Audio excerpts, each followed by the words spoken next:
અનામતના સંદર્ભમાં શું ચર્ચા કરવામાં આવી? ભાગેડુ લગ્ન પ્રથામાં અમે જેટલી પણ માંગણીઓ કરી હતી એમાંથી મોટા ભાગની માંગણી ગુજરાતની સરકારે સ્વીકારી છે અને અમે આશાવાદી છીએ કે આવનારા 15 દિવસમાં ભાગેડુ લગ્ન પ્રથાના રજીસ્ટ્રેશન એક્ટમાં સુધારો થઈ જશે અને જેટલી પણ જગ્યાએ મારી પહેલા જેમ દિનેશભાઈએ વાત કરી ગુજરાતમાં 10 કે 12 જગ્યાએ મેરેજ રજીસ્ટ્રેશનના જે કૌભાંડ અને ભ્રષ્ટાચારો થયા છે ત્યાં આજ 7 સુધીમાં ફોજદારી ફરિયાદ દાખલ કરી દેવામાં આવશે.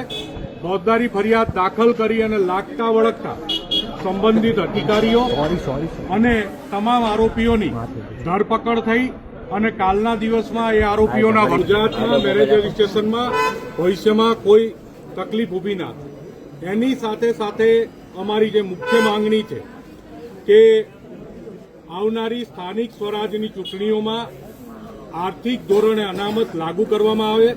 જે આર્થિક ધોરણે અનામત અત્યારે હાલ પૂરતી શિક્ષણ અને રોજગારમાં લાગુ કરવામાં આવી છે. ઓબીસી અનામત લાગુ કરવાનું જ્યારે જજમેન્ટ આવ્યું અને એની જ્યારે રીટ થયેલી સુપ્રીમ કોર્ટમાં એ વખતે દેશમાં આર્થિક ધોરણે અનામત અમલી નથી અને એ પછી આર્થિક ધોરણે અનામત અમલી કરવામાં આવી છે.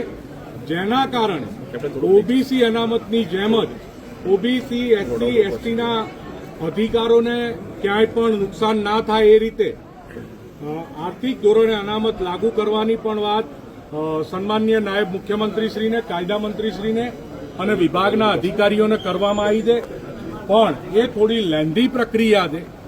એમાં મંત્રીશ્રીએ એવું આશ્વાસન આપ્યું છે કે એમાં અમે સુપ્રીમ કોર્ટના જજમેન્ટો ઝવેરી કમિશનનો રિપોર્ટ અને અન્ય જે રિપોર્ટ છે એ તમામ રિપોર્ટ અને કાયદામાં ચર્ચા વિચારણા કરી અને એમાં પણ અમે પોઝિટિવ છીએ, આશાવાદી છીએ કે જો તમને ન્યાય મળતો હોય તો ન્યાય આપવા સરકાર કટિબદ્ધ છે.